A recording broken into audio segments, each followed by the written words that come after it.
This video kayo muna ay maghuhugas ng plato. Muna tayo ng plato mga kasimple. Habang nagpainit ako ng tubig mga kasimple para magkakape. At ako'y maghuhugas muna. At ako'y wala pang lamos. Hindi na po ako magamos dahil manliligo ako maya-maya lang mga kasimple dahil yung gagawin ko ngayon ay maglilinis ng liguan doon. Hindi araw-araw kasi pagising ng gabi wala na wala nang tayo maglinis pinatapos na oras palagi ang aga pa ng sundok 7:10 dumating na po yung sundo. Wala na po talaga ang oras na maglinis pagka busy. Kaya po kayo maglinis sa wala pasok. Bukas. Ako yung bukas na naman. Tarong tama masupo. Matuyo po yung mga nilalabang hapon. Dalawang wasingan. Ayun. Isa na lang yung pagtupi. Bukas na ako magtutupi ng maga pagising. Tapos na po ako nag-ugas mga kasimpol. Kakapi muna. Magtimpla muna ng kape. At samahan niyo po ako mga kasimpol. Kakapi po tayo ng madaling araw.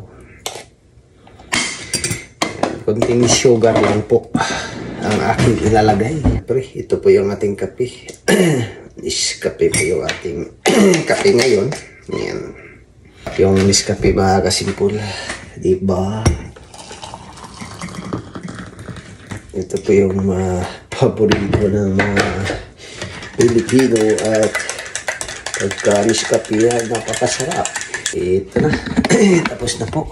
Nilagyan ko po ng kunting malamig na tubig para hindi gaano ka init po yung ating kape. Mapasok po tayo pagka sobrang init. Lang muna dyan natin mga kasimpol. Biskuit dito mga kasimpol. Iba-iba yung kulay. Ayan. Ito naman yung otsa. Otsa. O diba? Yan, kung sino pa hindi nagkakape dyan, samahan niyo ako, magkakape tayo. Ganun to na biscuit mga kasipol, yung matigas. Yung tuyo, parang tuyo siya. Yan.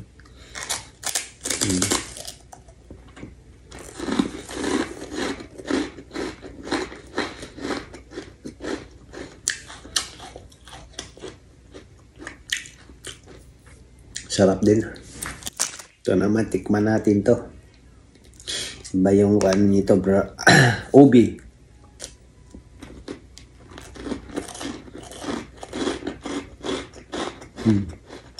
Sarap.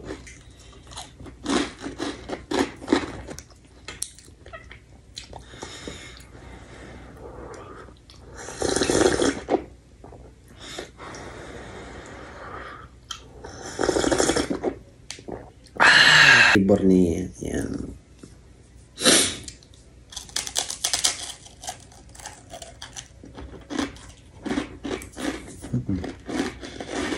Green tea talaga yung flavor, otsa talaga.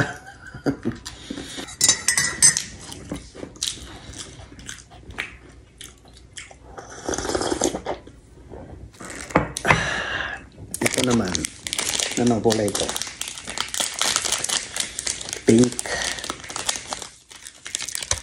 Pink ba yan? Medyo mapula-pula yata. Yan. Tikman natin.